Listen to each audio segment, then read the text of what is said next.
The Neo Reality Entertainment brand expands with a relaunch of the Neo Reality Collective Pop Culture News Talk. Your host, Eric Brown, gives his insights and thoughts in the ever-expanding news world of comic books, professional wrestling, gaming, TV, and movies. Be sure to donate to the brand and keep up to date with additional content on YouTube channels such as Neo Reality Entertainment, NRE The Wrestleverse, and NRE Pop Culture Omniversa.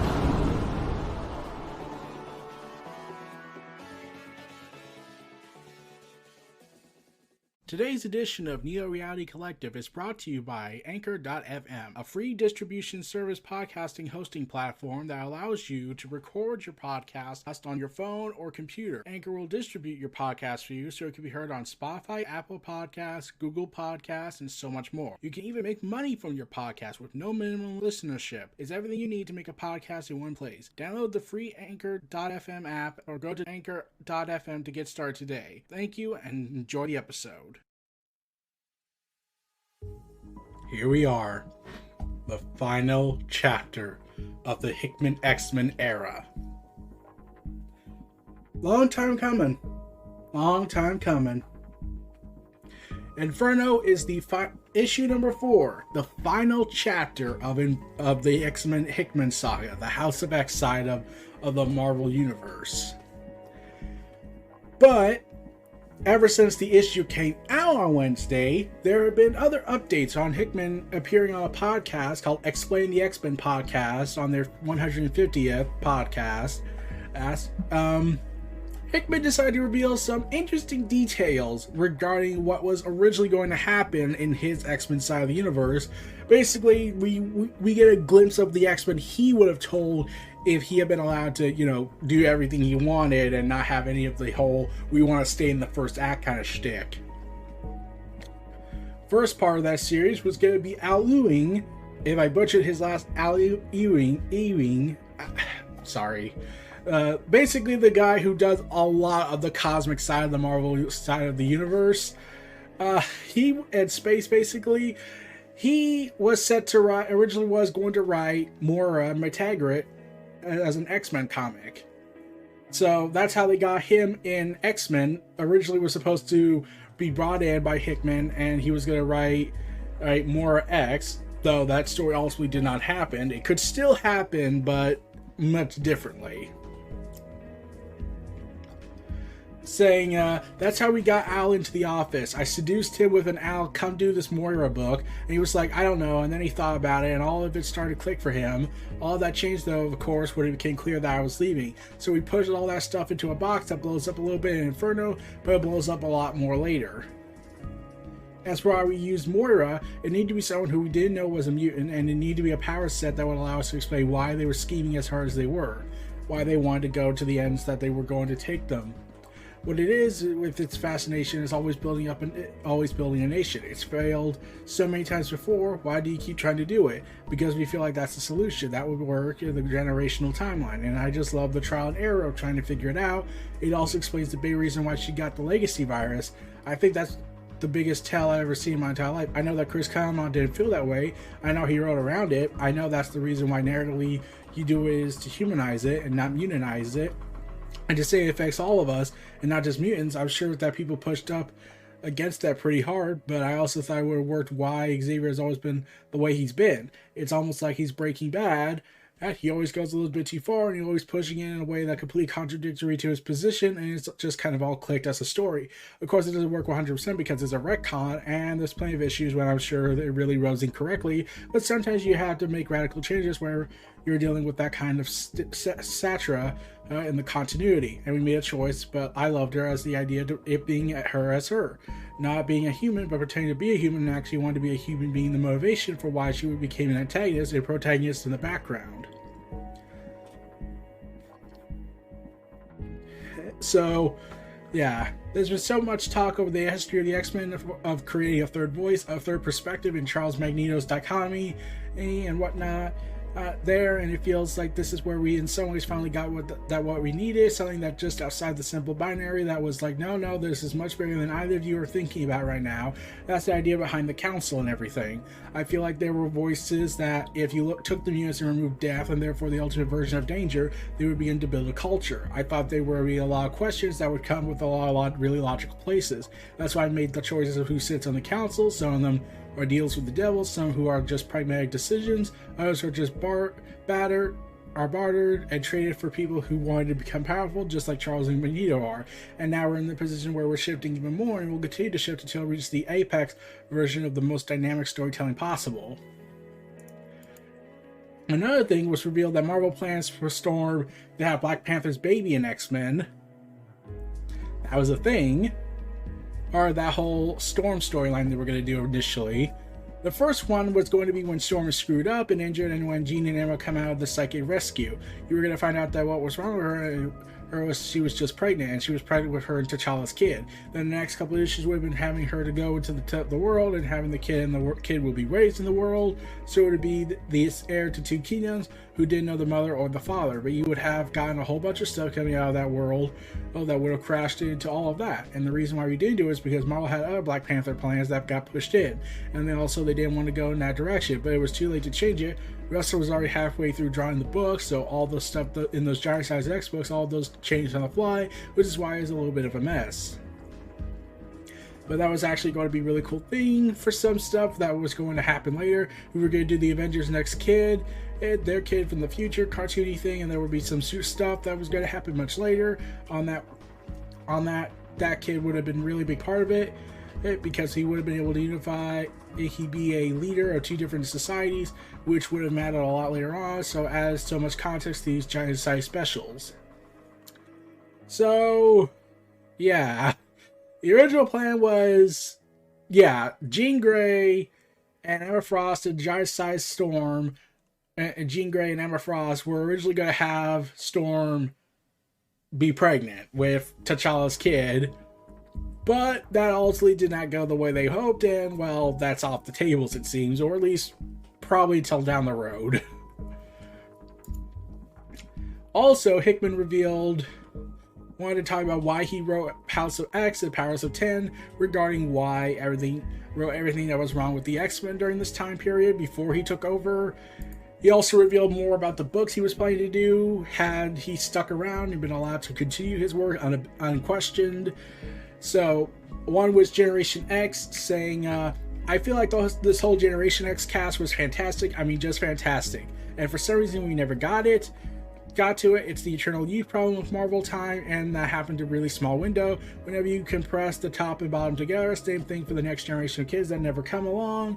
That's somebody else's favorite mutants. Whenever Cyclops doesn't get over it, you're just squishing everything down. I initially wanted to do a Generation X book. That's kind of interesting when the initial line books are going to be, and what I hoped it was going to be, and what we were pushing for then, and what it morphed into. My idea was we should have one book for each generation of Academy kids. We should have a Mutants book, and we should have a Generation X book. Another story was Hellfire Club's kids. Yeah, I feel like that wouldn't have lasted long, honestly.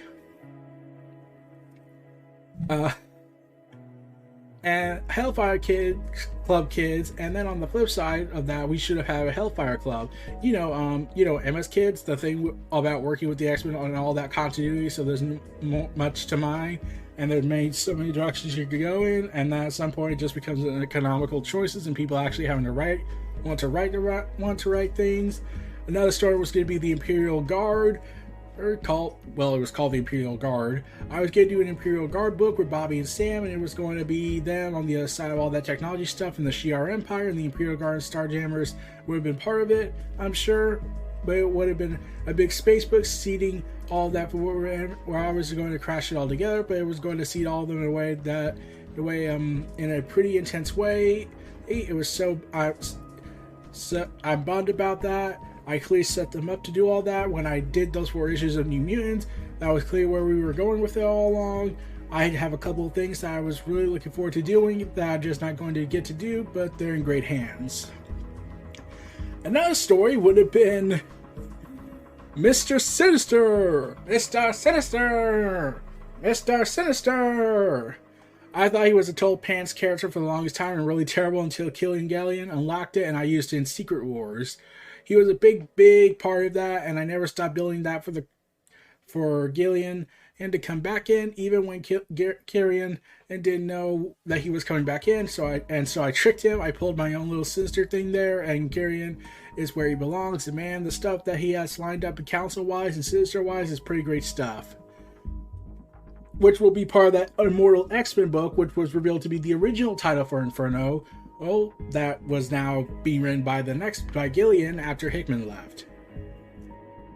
So, yeah, there were a lot of stuff he had in mind for the X-Men universe of Marvel. But, yeah.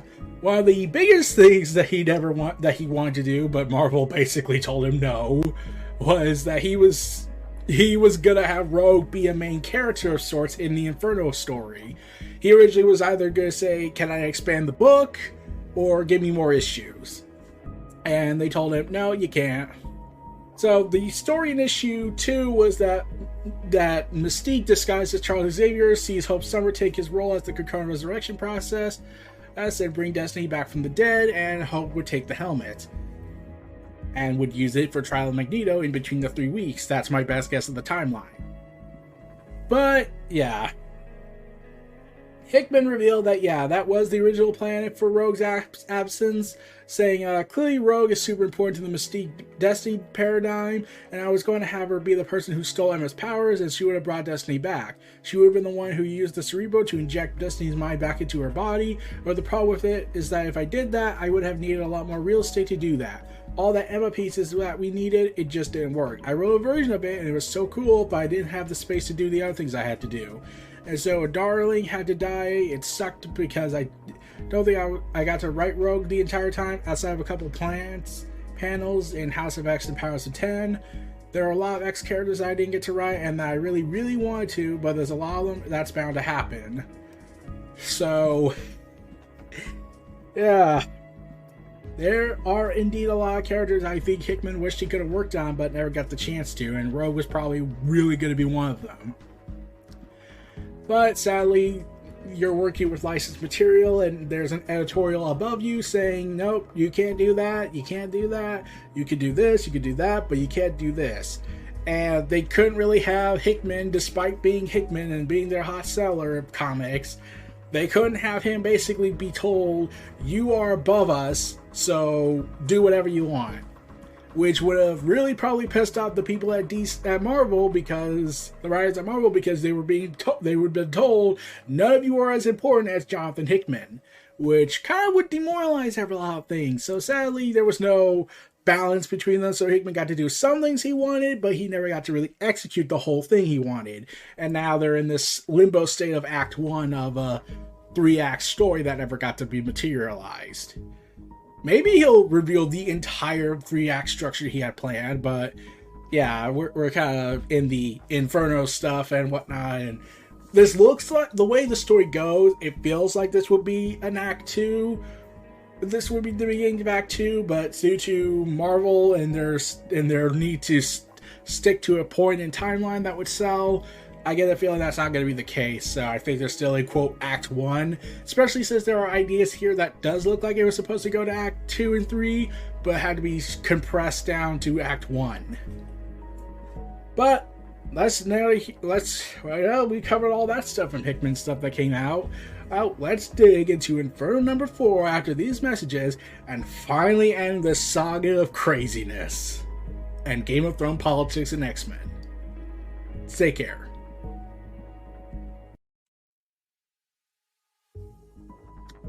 Let's dig into Inferno number 4 and finish this off. This is how little you matter. Omega Sentinel quote. Damn you, Orcus!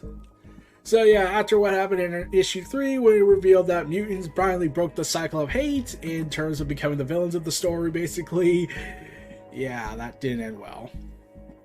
Professor X, Magneto and Moira MacTaggert banded together using Moira's knowledge from her past lives thanks to her ability of reincarnation to build the mutant nation of Krakoa. To secure the new age of mutantdom, Professor X and Magneto hid Moira away, but now, as the trust between Krakoa's founders fractures, the truth of Moira's existence is revealed to her enemies, Mystique and Destiny.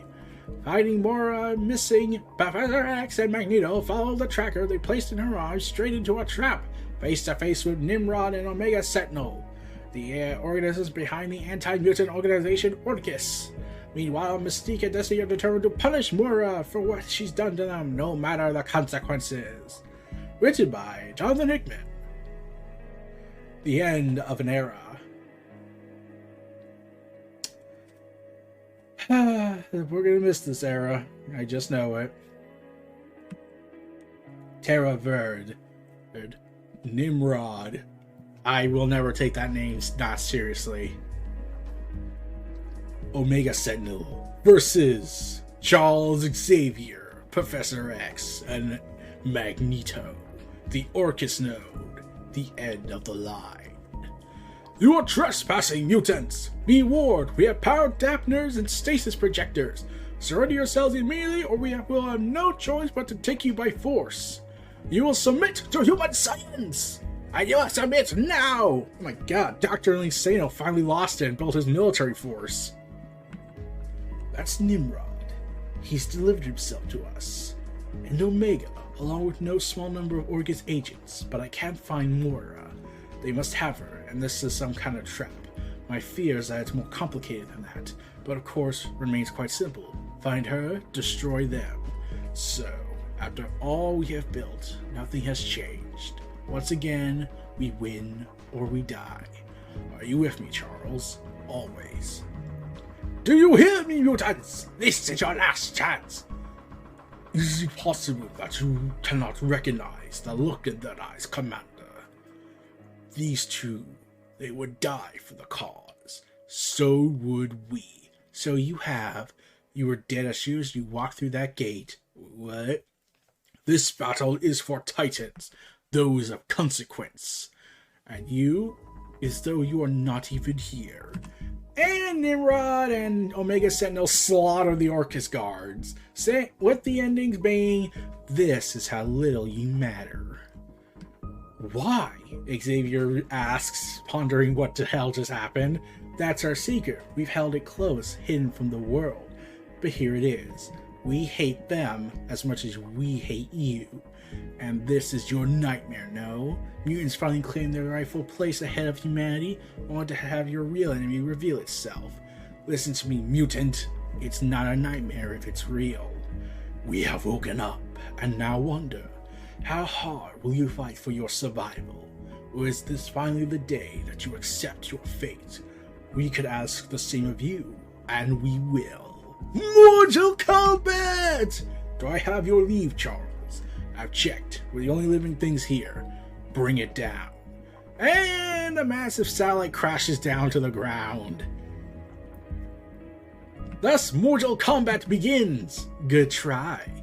And Magneto deflects the blaster with part of the metal floor, but not good enough. As Nimrod blasts amazing power with concussion blast, it feels, and they're thrown back. Does the good fight continue, mutant? Or can I interest you with dying with some grace? I need my helmet. I need to find her. And Nimrod smashes the Cerebro helmet. No! Oh, damn you! My favorite video music playbook is in there. Yes, I'm afraid so. Damn you! What have you done, damn you? Now I will never get my music back. Where is she? Where is Moira? And Charles Xavier, in a stunning display of power, rips apart Omega Nimrod's head and reveals all the wires down to his mechanical brain. Intense. Like, really intense. Meanwhile, back in Krakoa, listen to me, you don't know what you're doing. You don't understand what's at stake here. I assume you mean that if you die, the entire universe restarts. All the hard work of mutant history erased in an instant. Every realized hope, every realized dream, gone as if it were nothing. then you know you cannot kill me. And Mystique goes ahead and points the gun at her. Actually, Moira, I disagree, and fires, leading to a massive rebooting of the universe.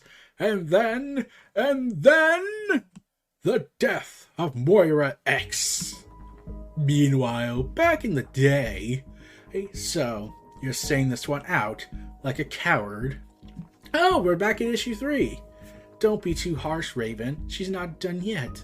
She has gifts, don't you? Emma Frost is smiling before responding with something that was not in the comic of issue 3. Yes, the first thing you're going to need is a way to find Moira.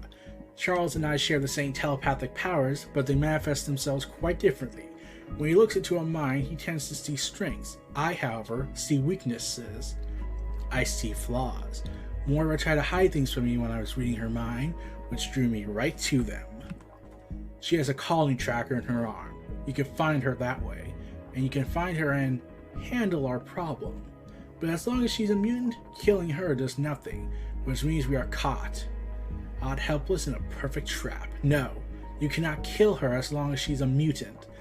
And we get a connective continuity thread from X-Men 20, and he's written by Hickman. Forward one told me about the worst weapon he ever made.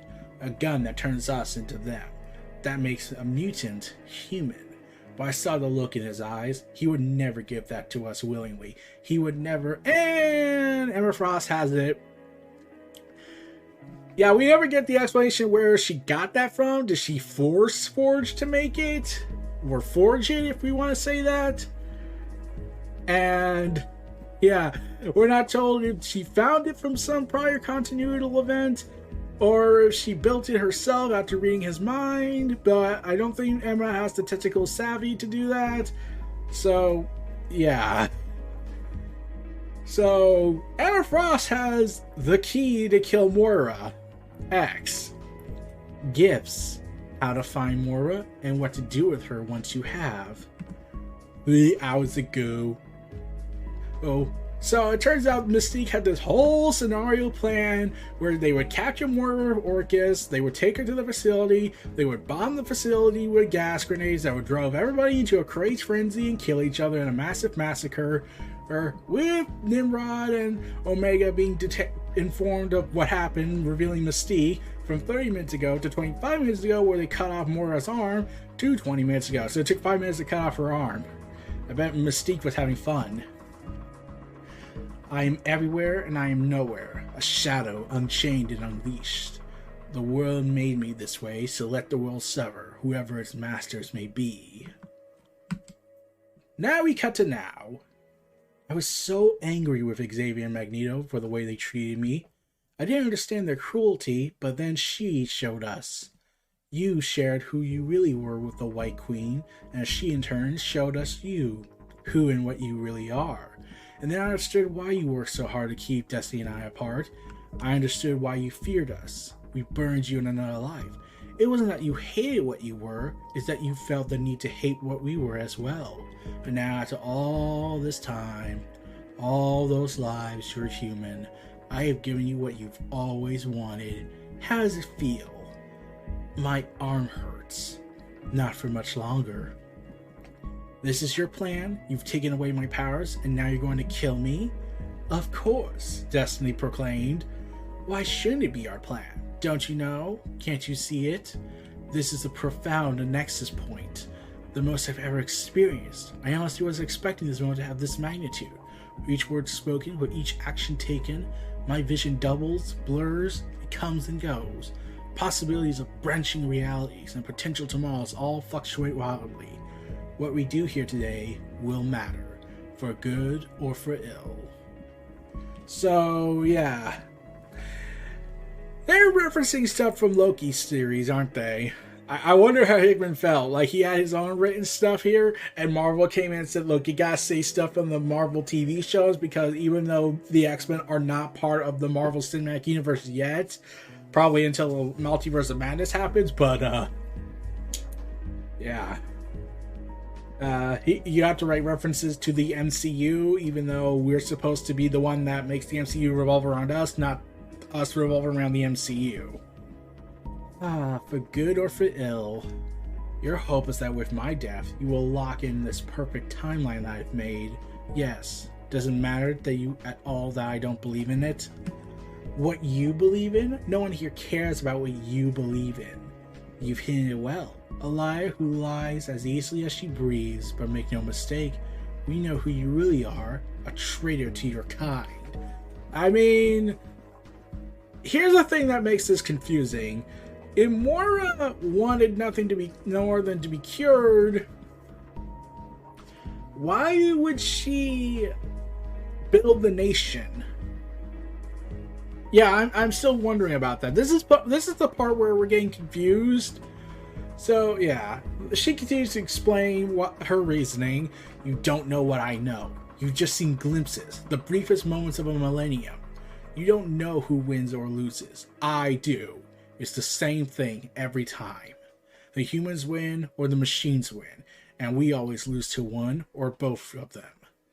Losing is losing, dying is dying. You can't say that I didn't try another way. I did, and I failed over and over for 1,000 years. And now you want to do what you think is best. Compared to me, you know nothing. You're like a child talking about hopes and wishes. A child. Oh. Yeah, Moira doesn't know that Omega Sentinel was the one that created Orcus. She's just as much of an anomaly as Moira. And here's the thing. Remember when they mentioned how Nimrod got sent back in time to fight the X-Men? Yeah, that was actually, if I recall correctly, a Chris Claremont era book after Days of Future Past. So the future was altered by Kitty Pryde in Days of Future Past, and Nimrod got sent back to a timeline where he thinks it was Days of Future Past. But with the alteration of the timeline, it now shows that it was actually the world where the mutants finally won. Yeah, this is where retcons get confusing, isn't it? So humans, machines, are losing an inevitability? Your secret desire? What? You want us to pick a side? I want to save us! No, you want to cure us. Yes, she confesses. It was something like this, I suppose. What a horrible device, but once imagined, impossible to forget. It should have been destroyed the moment it was made, and its designs wiped from Forge's mind forever. But I suppose even a flaw tool has one perfect use for one perfect day. But then it's done forever. That weapon is a blunt instrument, clumsy, a dull blade. What I propose, what I already created in our life, is a scalpel. That gun only works for mutants who have already manifested. My cure works before then. It prevents someone from ever becoming a mutant. That's the beauty of it. You get them when they are children, and they never grow up knowing what they lost. And Mystique and Destiny look at each other, with Mystique looking as outrageously pissed, though she usually is always pissed, with Charles Xavier narrating in the background. Eric, can you hear me? Yes, Charles, we're running out of time. We have to find Moira. I know, Charles, we will. Oh, you heard him, didn't you? We have a question, and we want answered. You shouldn't have to worry about him, you should worry about yourself. The Omega Sentinel says, preparing to kill him. No, you should worry about me. And he uses his magnetism to destroy her gun, and much to her surprise shock, I don't believe that. Now, I want you to answer me. Where is the woman you took? Where has Orcus taken her? Where are you hiding her? Where is Moira MacTaggert? As it's revealed as Nimrod repairs himself, Othan looms over Charles Xavier looking like a ravenous beast that it's supposed to be, though you then remember, oh wait, his name is Nimrod, so he's still stupid. And grabs Charles Xavier by his tiny little head. Ouch. We don't have anyone. I don't know what you're talking about. Then what good are you? And she screams and writhes in pain. I would not do that, mutant. I need her. I need her to prepare for my royal throne. As being a cartoon character with happy faces. All these places, worn out faces. So Magneto prepares to kill her by firing her own weapon at her, but then he stops and relents when he realizes he has Xavier, saying, with Nimrod proclaiming, As you need this one, I suspect. You have to ask yourself, how much will others have to pay when your actions put their lives on the line? If only you knew how empty a threat that was, you wouldn't make it. No, Cerebro. Eric, what we've learned here. Lost. Do you hear that, mutant? All is not yet lost. Hear this, machine.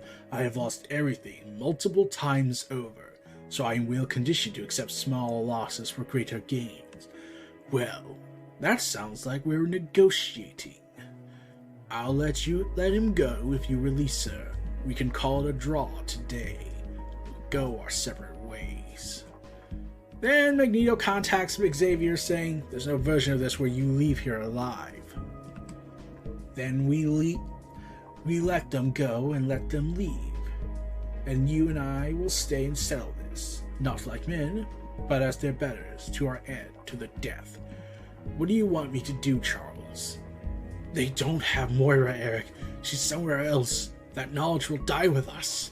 We have to try. You have to trust them. Fine, I agree to your terms, machine. Release him. I am so sorry you trusted me. And he breaks Xavier's neck with the face of the Grim Reaper. And Magneto naturally is outrageously pissed and unleashes hell upon Nimrod. I have a little something special for you, mutant. A surprise. A power dampener. Well, I have nothing for you, machine. No peace, no pause, no mercy.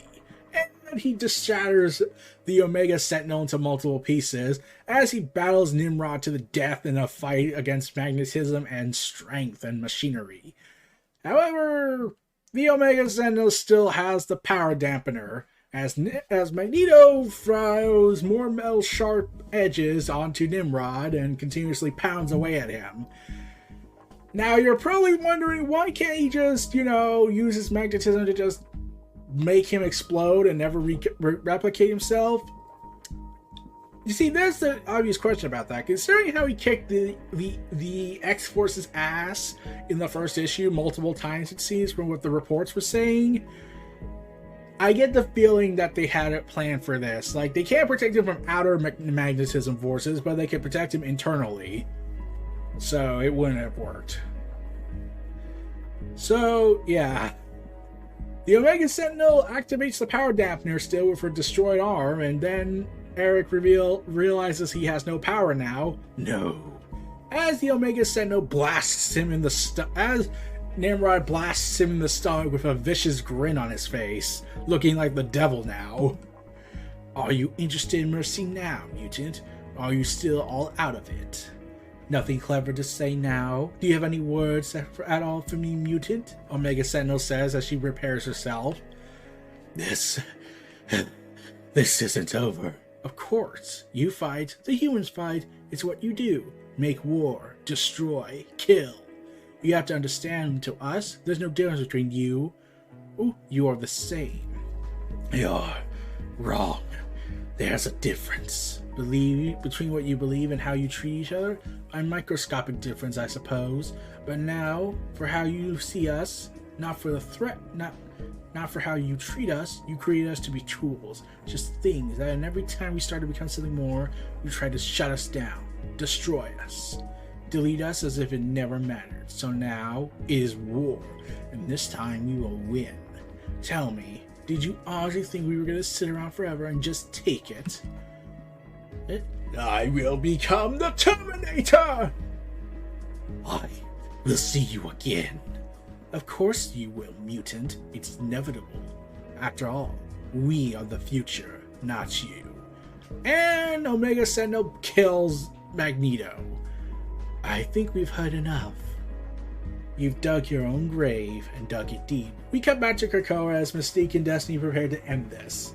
Do you remember what you said about the uselessness of blunt instruments? Look here, human. Let me show you my scalpel. What a small, pathetic way to go. It should end like this. Oh yes, it should. Farewell, Moira. This time you die, and die forever. And right before they could end it, something shocking occurs. Forever? Well, that sounds ominous. Cypher arrives onto the scene and his badass leaning on the wall. You gotta imagine, he probably heard what's going on, ran all the way here since he can hear what's going on in the no plays, and decided and was secretly waiting for the moment to catch his breath while they're talking, and then he just goes ahead and leans on there thinking like, oh yeah, I'm badass. I mean, I don't want to sell things short. This looks ominous too, but forever? That's very serious business. You need to go home, child. This is not the place for you. Raven, be careful. I'm blind to this moment. The boy brings chaos and a breaking of time. Whew, chaos and breaking. Very, very serious business, but she's probably right. I've been listening for a while, longer than anyone could imagine, and I gotta say, you guys have quite the plan here. I'm not joking at all. It's a totally solid plan. There's just one small problem. What would that be? When you took her powers, you made her human, and now you want to kill her? But we have laws regarding that, don't we? Murder no man. So, if you insist on going through with this, I will be forced to make a report to the proper mutant authorities, because while you may be a rule breaker, I'm not. You don't understand what this woman is. I do actually, and I agree. It's always disappointing the way those who are supposed to protect us always end up too busy protecting themselves to do the job. But that doesn't matter. But that doesn't mean we can't be better. Yes! This is my political manifesto! I, Jonathan Hickman, am a genius! She has to die. I say she doesn't.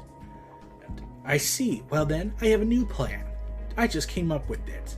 How about I kill you first and save you the burden of having anything to do with this? We'll bring you back tomorrow, good as new and born again into a better world. You think I'd be easy to kill? Child, you are a problem I could solve before I wake up in the morning. And she's right, because Cypher doesn't really have that much powers other than his machine hand, but yeah, you kind of have it, but they seem to forget they have one other major problem. Cypher, well, his mutant ability is language translation, basically. He's basically Google Translate, but better. But he's also, because of that intimacy with language, he is able to bond with people more intimately than usual. Which means Krakoa and his wife. What about them? Revealing Krakoa watching in the sky, underwater, or something like that, and his wife Bay, the red moon, the blood red moon. I think, if I may be so bold, you might have to get out of bed for this one. As his buddy comes out of his arm. Raven? Yes, I can see again. He had to decide what he was going to do. Now he has. The boy was an unknown axis. We did not know it. When we spun around, yet here we are, and he's put us into a choice. The road branches. There are 3 possibilities. In one of them, can we still kill her? Yes. But the price will be our removal from the council, our separation, your exile. I will die 6 months after that. I will not be reborn a second time. Well, that sounds bad. Cypher comments. We can attempt to kill the boy, but that will fail. You will die, and I will not. I will remain on the council. It is possible, but not likely, that you will eventually be resurrected 3 years from now. That's strike 2, right? It's always difficult to find out you're not the baddest person around. Honestly, you shouldn't even feel too bad. There's no shame in falling to Bay. See, my lady is a beast. She's also the dominant one in bed. Wait. And the last, the boy wins. We let Moira escape and we remain on the council and consolidate power, as does he. Are you proud of yourself? It's always the thing to be proud of, obeying the laws you make for others. What about her? Her future branches wildly. She has hard choices to make. Until then, there will be no clarity. Damn it. You should have stayed out of this. Maybe you should worry about just being happy with what you have. Warlock, a little help here? So, as they prepare to leave, the Warlock infuses technology into Moira's newly constructed arm, which is irony incarnate because she hated the machines. But now it's merged into her. Is this your way of keeping tabs on me, Douglas? I don't care where you go. I just figured wherever you're going, you probably do better with two hands. Krakoa will let you use this gate one last time, then it will be closed forever. It'll give you a head start. You're gonna wish me luck? Nope. Good luck, self-not friend. You'll be coming for me, I suppose? Oh, it won't be just us. I'm certain of it. You have what you always wanted, Moira, your humanity. Enjoy it while you can. Enjoy it while you run. And Moira escapes into the portal, never to be seen again for a while. Probably until her own book comes out in the next 2 years. 1 week later, we cut to the opening of House of X. But this time, it's Xavier and Magneto coming out to Emma Frost. What was it like you like to say in these times like these, Charles? To me, my X-Men. And then the art changes to the other artist, since there's 2 artists on this book, and the helmet gets very inconsistent. Welcome back, brothers. How long? Long enough for things to change, especially those which needed it the most. What have you done, Emma? Xavier asks. Exactly what you would have done, Charles. Something quite radical. I told the council, all of them. I told them the truth about what you, Eric, and that woman have been hiding. All your secrets, all your lies, all the failed lives. We eventually came to the agreement. We agreed that you weren't wrong to keep the secrets. You were just wrong to keep them to yourselves. So now they will be held by all of us. The Quiet Council is a curse now, not just a burden. However, it is one we will continue to share, one we will carry for our people, and so will both of you, but you, Charles, most of all. Our first among equals, our leader of mutants, the most guilty of all of us. Heavy is the head, Professor X. Enjoy your crown. Earth, home of mutants. Krakoa, mutant nation. We made a thing, an act of pure creation, an act of desperation, to once and for all save our people. All of them. The nation's founders, the always faithful, the trustworthy. Yeah, Colossus is not trustworthy, considering he's secretly under mind control by the Russian government and, well, his brother. But, we're not going to acknowledge that just yet. The innocent children, their broken keepers, the heroes, the villains, the killers, the liars, and the true believers. Krakoa was created to last, to endure the end times, built on hope paid in full, and able to withstand any force that would rise against it. And so our comic ends. This entire event, the Hickman era of the House of X, ends with this final line. We built the walls high and locked ourselves inside forever. To be continued forever. Immortal X-Men. March. Quiet Council. Silent Broken M. So, that's the end of the era. The end of the X-Men era of Hickman. As we move forward with X-Men now operating as their nation without Hickman dependence. Man. It's going to be an interesting time, honestly. Let's see where Krakoa goes from here. But for now, let's focus on the comic. A pretty damn good ending, though we're left with questions more than answers. And we're currently not knowing where the original plans were going to go and where they're going to be now. Especially since, well, we have to figure out where everything goes after this. Well, in Immortal X-Men, it's suggested that Magneto will actually be quitting Krakoa, or at the very least quitting the Council, since he will show up in X-Men Red to help Mars, considering what happened in Sword and how there's a traitor in Abigail Brand. So that's not good.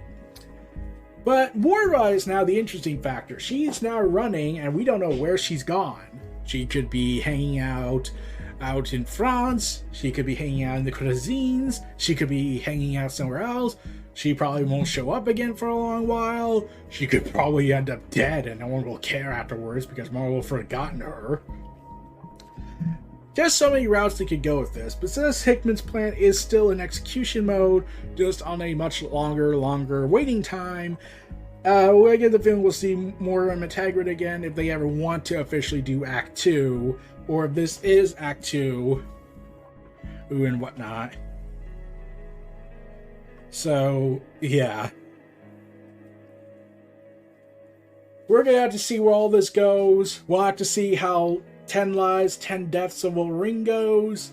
So, it's all depending on what's going to happen. It's an insane time for the X-Men, and we can all thank Hickman for giving us this new life for it, instead of having the same story over and over again. Now we're going to have another new story that's going to probably be over and over for a while. Yeah, the irony is right there, isn't it? But yeah, we'll have to see how far the nation goes with all the secrets of the three now been council.